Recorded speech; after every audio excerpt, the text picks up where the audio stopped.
Derribando los dioses que llevamos dentro, capítulo 3. El narcisismo, el dios de sí mismo. Cuando era adolescente, Joan disfrutó del placer de los elogios constantes. Admiraba mucho su belleza, su encanto y su inteligencia. Lo tenía todo. Alcanzó la plenitud entre los 20 y los 35 años, cuando toda clase de hombres la buscaban. La belleza era muy importante para Joan. Su estima propia y la confianza en sí misma dependían casi exclusivamente de su aspecto físico. Joan se casó un par de veces, pero ninguna de esas relaciones duró mucho porque sintió que no era feliz. El fracaso de sus matrimonios no le causó mucha pena, sin embargo, porque entrada en los 40 todavía se veía muy solicitada debido a su aspecto tan exquisito. Luego llegó el temido 50º aniversario. Para ese entonces Joan había comenzado a envejecer. Estaba más que consciente de que se le estaba comenzando a aflojar la piel y que algunas arrugas ya no se podían ocultar. Aunque se sometió a varias operaciones de cirugía plástica, los resultados de las mismas la dejaron muy decepcionada. Si bien quienes la veían la encontraban todavía muy bonita, comenzó a sentirse fea y a tenerle miedo al envejecimiento. Y lo que es peor, Joan se sentía socialmente desorientada, ya que no era como antes el centro de atención en reuniones o en otras actividades sociales. Consciente de que la belleza de su juventud estaba escapándosele de las manos, fue perdiendo confianza en sí misma. Se fue aislando y deprimiendo, perdió el gusto por la vida. Un sábado por la noche de visita en un exclusivo hotel, Joan trató de quitarse la vida con una sobredosis de pastillas para dormir. Durante toda su vida, su belleza se había convertido en obsesión. Su aspecto externo era su pseudodios. A medida que fue envejeciendo, su dios se fue desmoronando. Se vio obligada a enfrentarse con la realidad de quién era. El pseudodios más omnipresente de nuestra cultura occidental moderna es el narcisismo, realzado con técnicas agresivas de mercadeo y reforzado por escuelas de psicología centradas en el yo. Nuestra fijación en el yo es un soberano implacable. Nos esforzamos por conseguir el aspecto adecuado, la mejor salud, el trabajo más conveniente, la casa apropiada, la imagen perfecta. A pesar de esto, parece que nunca alcanzamos ese ideal. Esto no quiere decir que no debamos procurar tener una imagen positiva de nosotros mismos, pero cuando esta imagen definida a partir de la apariencia, de la superioridad mental y del poder sobre los demás se convierte en un fin en sí misma, nos vemos esclavizados por el narcisismo. Perfeccionar el yo se convierte en la razón de ser de nuestra vida. El hermoso Narciso. Según la mitología griega, Narciso fue un hermoso joven de quien todas las ninfas se enamoraban y buscaban, ansiosas de conseguir su atención. El arrogante y hermoso Narciso no les prestaba atención, absorto por completo en sí mismo. Un día, al contemplar su propio reflejo en un lago, se enamoró perdidamente de la imagen que el agua le ofrecía. Obsesionado con su propia imagen, Narciso intentó, sin resultado, iniciar una relación con ella. Cuando trataba de establecer contacto, el agua se agitaba y la imagen desaparecía. Peor aún, al caer la noche, por más que suplicaba que permaneciera, la imagen del hermoso joven no respondía y desaparecía. Repudiado y triste, Narciso se fue deprimiendo cada vez más. Se fue marchitando a causa de su deseo insatisfecho, hasta convertirse en la flor que lleva su nombre. La palabra narcisismo proviene de la leyenda griega de Narciso. En psiquiatría, el narcisista es un desorden de la personalidad que se caracteriza por una excepcional concentración y absorción en sí mismo, por fantasías que incluyen metas irreales, por una excesiva necesidad de atención y admiración y por relaciones interpersonales distorsionadas. En el lenguaje del psicoanálisis, el narcisismo es una satisfacción erótica que nace de la admiración por los atributos físicos o mentales propios y es una condición normal en el nivel infantil de desarrollo de la personalidad. El amor y la preocupación excesivos por el yo le hacen casi imposible tenderle la mano a los demás.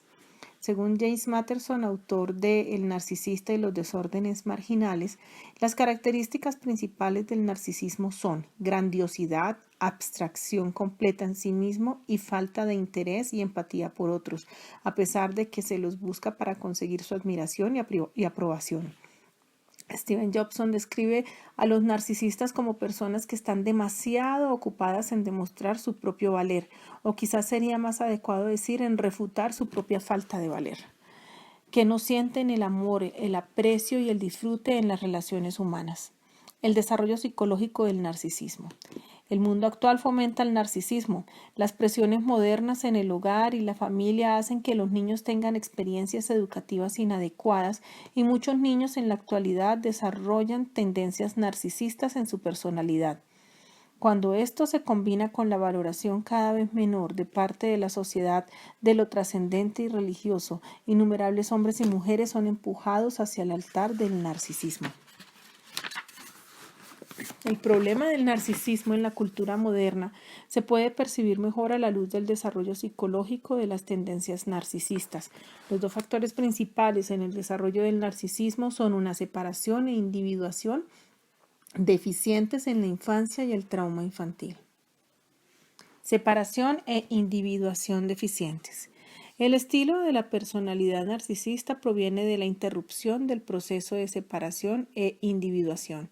Como se menciona en el capítulo 1, una vez se corta el cordón umbilical, comienza el proceso de separación e individuación. Al narcisista se le puede describir en parte como alguien que de forma metafórica conecta el cordón umbilical cortado en una persona o situación que satisfaga sus propias necesidades a costa de los demás. El punto más importante es ¿en qué me puede ser útil? Examinemos brevemente el desarrollo inicial del niño. Es importante entender las diferentes etapas del desarrollo para poder entender cuáles son los orígenes de nuestros pseudodioses. En realidad, en el curso de este breve repaso quizás reconozca algunas pautas conocidas de conducta. Del nacimiento a los 2 meses. Durante los primeros 2 meses después de nacer, el niño está en un estado narcisista autista o primario.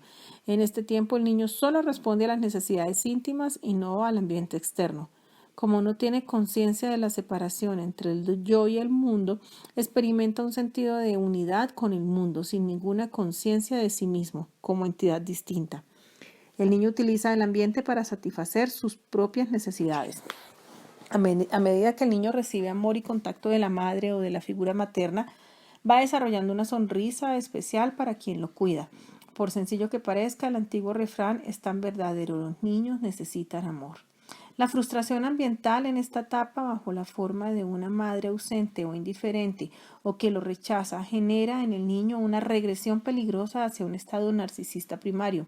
Este narcisismo pernicioso se asocia con el desarrollo de tendencias psicopáticas que conllevan poca culpa o vergüenza. Más adelante el adulto puede herir a otros sin experimentar remordimiento o preocupación. De los 2 a los 5 meses. En este periodo simbiótico, el niño se va uniendo estrechamente a la madre. Él interioriza la presencia tranquilizadora de la madre para ir formando su propio ego. Una vez más, es fundamental que el proceso de unión no se interrumpa en esta fase, ya que de lo contrario pueden generarse problemas serios de conducta.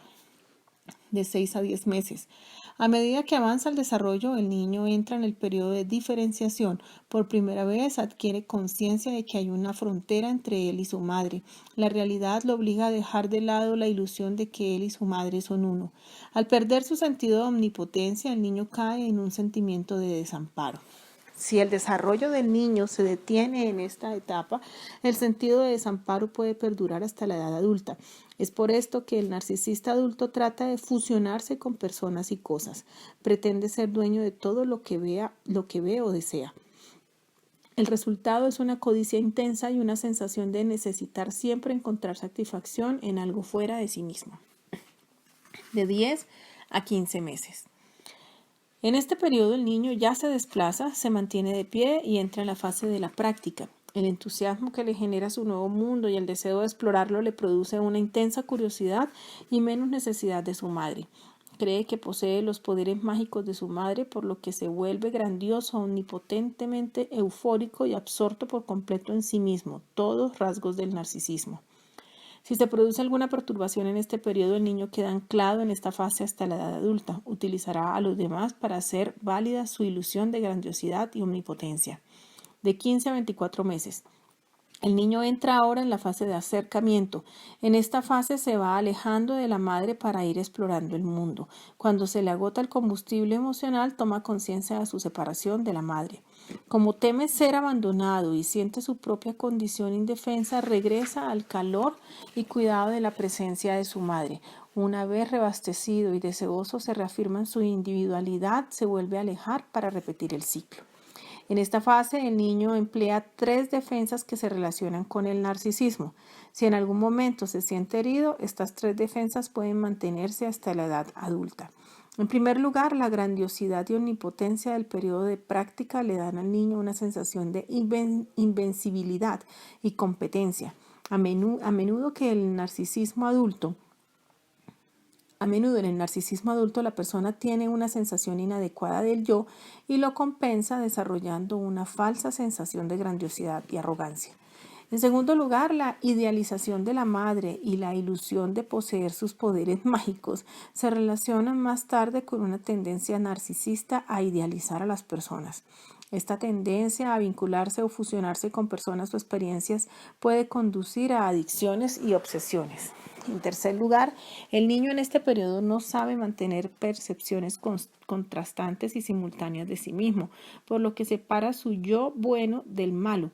En el narcisismo, la persona separa las percepciones negativas y que no quiere aceptar de sí misma proyectándolas en otros. Además, comienza a desarrollarse el yo falso. Yo he descrito el proceso del yo falso y cómo se relaciona con el desarrollo de los dioses falsos en capítulos anteriores. De 22 a 30 meses. El niño ingresa ahora a la fase de invariabilidad objetiva. En esta fase interioriza a la madre o figura materna que estimula el desarrollo de su identidad, afirma su personalidad diciendo no y tiene un sentido unificado y realista de sí mismo y de quien lo cuida. El logro de este sentido del yo conduce a una buena tolerancia de la frustración, a una identidad clara y a la capacidad de sentirse cómodo con sentimientos dolorosos.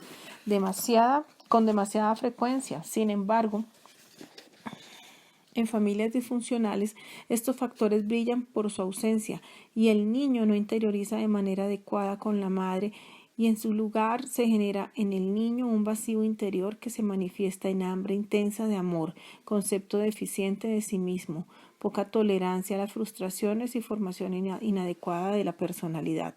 Si no se satisfacen las necesidades iniciales de seguridad, el niño desarrolla tendencias narcisistas cada vez mayores y siente que nunca consigue suficiente amor o atención.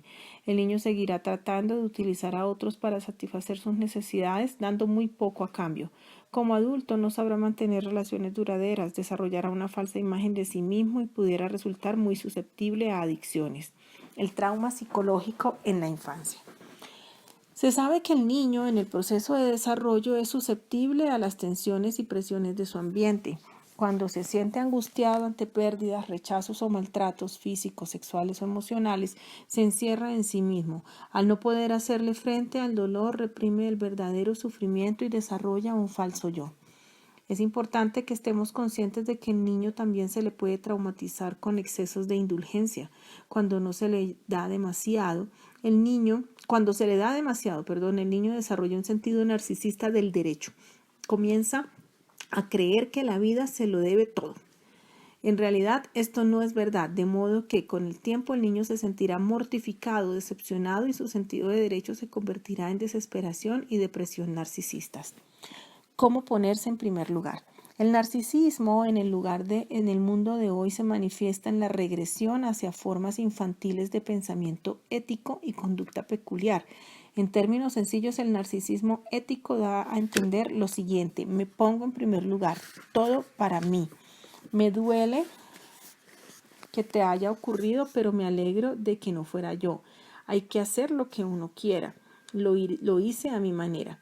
En esta misma línea de pensamiento, la conocida actitud narcisista que se llama hedonismo ético quiere decir: consigue todo el placer que puedas, come, bebe y alégrate, la vida es una fiesta, hoy por ti, mañana por mí. La filosofía narcisista moderna ha penetrado también en la iglesia con la predicación del evangelio de la prosperidad. Sirva a Dios y será rico, saludable y próspero. Cuando contrasta esto con el Cristo que experimentó la cruz, el crisol del sufrimiento, aun cuando sirvió con fidelidad de Dios. También la psicología, si bien promete ayudar a que la persona se realice a sí misma, lleva a excusar el centrarse en el yo. Esto hará que la persona se vuelva más egoísta, centrada en sí misma e incapaz de identificarse con otros. La verdadera realización de sí mismo debiera siempre conducirnos a salir de nosotros mismos. En política, los que ocupan puestos quieren perpetuarse en el poder, llevándolos a actitudes de insensibilidad e indiferencia hacia otros y también a la exaltación de ellos mismos. Solo algunas personas especiales siguen por años en el poder sin sucumbir al maligno narcisismo, que se manifiesta en celos y parcialidad mezquinos. A medida que las madres y los padres le van rindiendo culto al narcisismo, el sentido de sacrificio, de compartir lo propio y de vinculación con la comunidad se convierten en un fenómeno que está desapareciendo con rapidez. Cuando los padres viven y predican lo hago a mi manera, los hijos siguen el ejemplo y viven según este principio. El resultado final es discordia y deshumanización. Pensemos en la joven madre disfrutando sola en la playa. Decidió que le gustaba el ambiente de la playa, de manera que dejó a su esposo y a sus 2 hijos pequeños, se fue a un paraíso tropical y prefirió vivir en la playa para divertirse. Cuando le preguntaron por qué lo había hecho, solo dijo: lo necesito, lo estoy haciendo por mí, yo tengo también derecho, he dejado que la vida pasara de largo, ya es hora de hacer las cosas a mi manera. Quizás la filosofía narcisista prevaleciente donde ha destruido más es en la familia. Alienante, egoísta y destructiva, causa estragos en los mejores hogares, destruyendo relaciones, produciendo toda clase de maltratos y fomentando todavía más la proliferación de tendencias narcisistas en la cultura. Hacia una perspectiva adecuada. La tradición judeocristiana afirma que las personas son hechas a imagen de Dios y de ahí proceden nuestro significado, dignidad, identidad y valor inherentes. Los seres humanos tienen también capacidad cognitiva, conciencia de sí mismos y la libertad de elección. Sobre todo, tenemos la potencialidad de relacionarnos con Dios, el Santo totalmente otro. Gerald May, un colega psiquiatra, lo describe así: después de escuchar por 20 años los anhelos del corazón de las personas, estoy convencido de que todos los seres humanos tienen un deseo innato de Dios, tanto si son conscientemente religiosos o no. Este deseo es nuestro anhelo más profundo y nuestro tesoro más precioso, da significado a nuestra vida. Así pues, la imago Dei significa que los seres humanos poseen un espacio para Dios, a lo que llama un vacío trascendental que solo puede llenarlo Dios mismo, como San Agustín dijo en el año 400 de nuestra era en sus confesiones: nos has hecho para ti y nuestro corazón no descansa hasta que repose en ti. En esta inquietud o anhelo narcisista en que empuja a los seres humanos a buscar satisfacción por medio de dioses falsos, aunque hemos sido hechos a imagen de Dios, tenemos defectos, y el concepto de ser defectuosos va contra la imagen positiva deseada de nosotros mismos. Bruno Bettelheim describió esa naturaleza defectuosa al analizar la obra de Freud. Freud cuestionó algunas creencias muy arraigadas, tales como la perfectibilidad ilimitada del hombre y su bondad intrínseca. Freud hizo que nos diéramos cuenta de nuestra ambivalencia y de nuestro arraigado narcisismo, que se origina en un infantil egocentrismo, y nos mostró la naturaleza destructora del mismo. La dicotomía entre la imagen buena de uno mismo y la naturaleza humana defectuosa nos ha vuelto cínicos y ha generado una crisis de fe en la naturaleza humana. La ex primera ministra Margaret Thatcher, hablando en la conferencia de jefes de países de la Mancomunidad Británica en las Bahamas en octubre del 85, dijo que en su época de estudiante en Cambridge se creía que si los gobiernos proporcionaban una educación satisfactoria, una buena atención médica y un elevado nivel de vida, quedarían resueltos todos los problemas sociales y las personas convivirían amigablemente unas con otras. Sin embargo, agregó, la vida no es así, porque todavía nos quedan el problema de la naturaleza humana, el problema de los estupefacientes y el deseo absorbente de alcanzar el poder a cualquier costo. Nuestra tarea principal es ocuparnos de los problemas de la naturaleza humana, de la dificultad de convivir unos con otros. Las escrituras contienen una observación interesante acerca de las características de una época definida que tiene un sospechoso parecido con el narcisismo actual. El apóstol Pablo le escribió al joven Timoteo.